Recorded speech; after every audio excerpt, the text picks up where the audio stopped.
Hope you enjoy the bush behind me. It's a flowering beauty bush and it smells absolutely wonderful when it's flowering. But that's not what we're talking about today.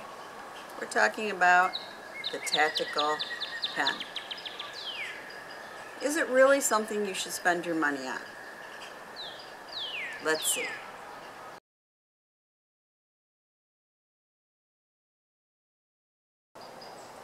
So, here's my tactical pen. It's supposedly an Uzi pen. I think it's probably a Chinese knockoff. I got it on Amazon for, yes, $4.25.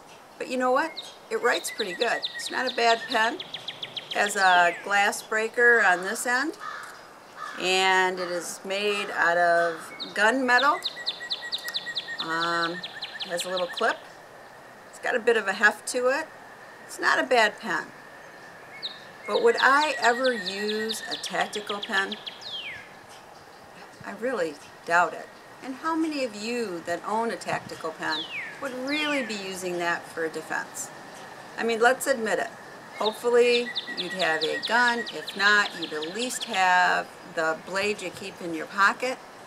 Maybe you're in an area where you can't have either one of those, so this is what you decide to carry. But unless you're trained on how to use it, I don't think it would do you much good other than a regular Bic pen, for instance. And also, you may be able to carry this on an airline, but then again, you may not. And what spiked this video was I saw on a board somebody recommending that you buy one of these for your girlfriend for protection. You know what? I don't think that's a great idea for protection. Let me tell you why. Most girls do not have a pocket here that they can clip that pen onto, unless maybe they wear a lab coat or have a uniform. This would be probably, they're not going to wear it in their pants pocket, it would probably be in their purse. So they would have to know they're in a situation where they might need something and already be able to pull it out so they can use it. For that reason alone, I don't think it makes a good weapon. And the second one, which is very, very important, just giving a pen to somebody, if you're not trained on how to use it, it's not going to do you much good. So on some airlines you can actually bring this pen on, but they may decide to confiscate it. It just depends. So you don't know if this is something you can bring with you on an airplane. But I'm going to show you some things that you can. Yep, a pencil. And I'm not talking a mechanical pencil, I'm talking a regular pencil. Now, when I was in college, I went away to college, they gave us a little defense for all the women, and they said one of the things you could do with a pencil, carry it on you when you're walking across campus, and if something bad happens, you put this and you just slam it into your attacker's ear and break their eardrum. You know what? Pretty fast.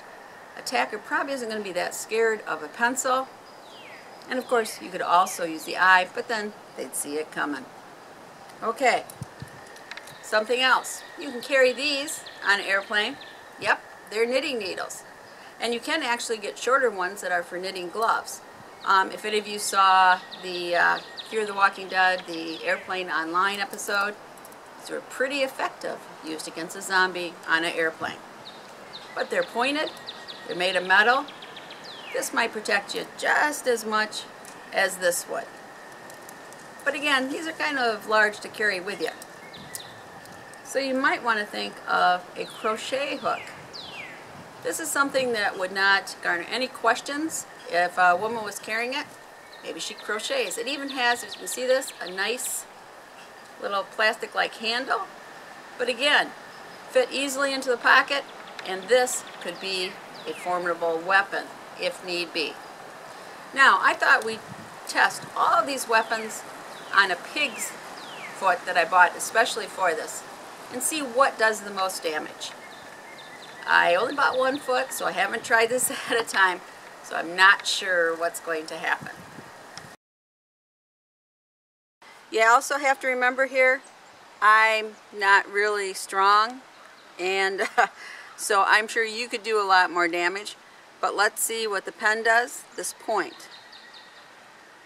Okay. Well, I missed it maybe.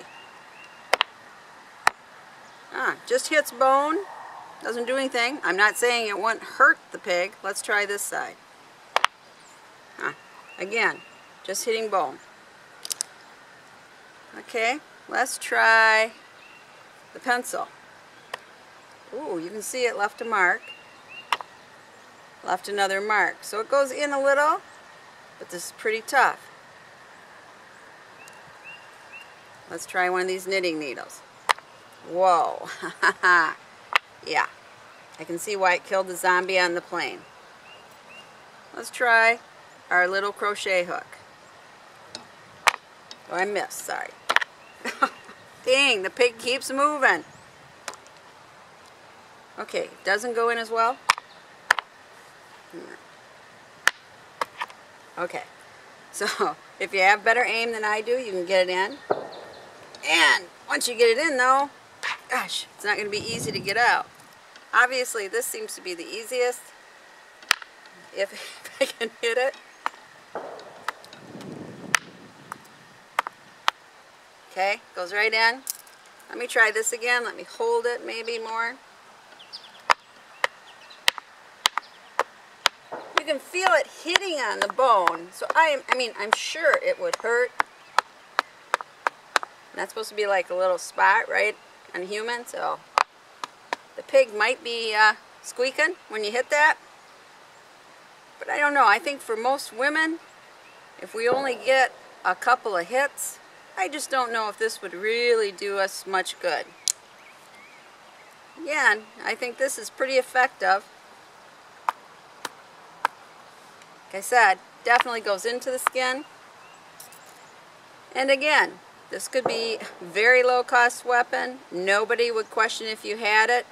And you put this into the eardrum and I can do damage. You could actually do it either way. And here again. So, you know, you're puncturing just a little of skin. Maybe they'd eventually die of lead poisoning, but it's probably not going to be, it would hurt. I mean, you can see it go in. But if somebody's really strong, they're going to get this away from you and it's probably not going to do much good.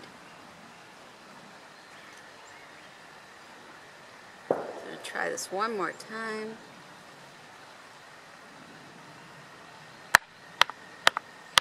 Okay, with it repeated, if your attacker will hold still and you can actually go down to strike them, you might be able to do damage. But most attackers for women, you're going to be going up. And that is actually a lot harder to get force usually, as opposed to going down. Whereas opposed with this, you have the same force, I think, almost as going down. So again, a short knitting needle seems to be the best to use. This would also be very compact, also could break the eardrum, has a nice handle to it. I think you feel just as good going up as down with that, but you're still going to have more force going down. Okay, so let me know, what do you think of a tactical pen? Is it something you use? If so, have you ever had to use it in an actual fight? This is Prepper Potpourri saying no pigs have actually been harmed in this video. I got this from a meat shop. So please subscribe and share the knowledge. And as always, thanks so much for watching. Bye.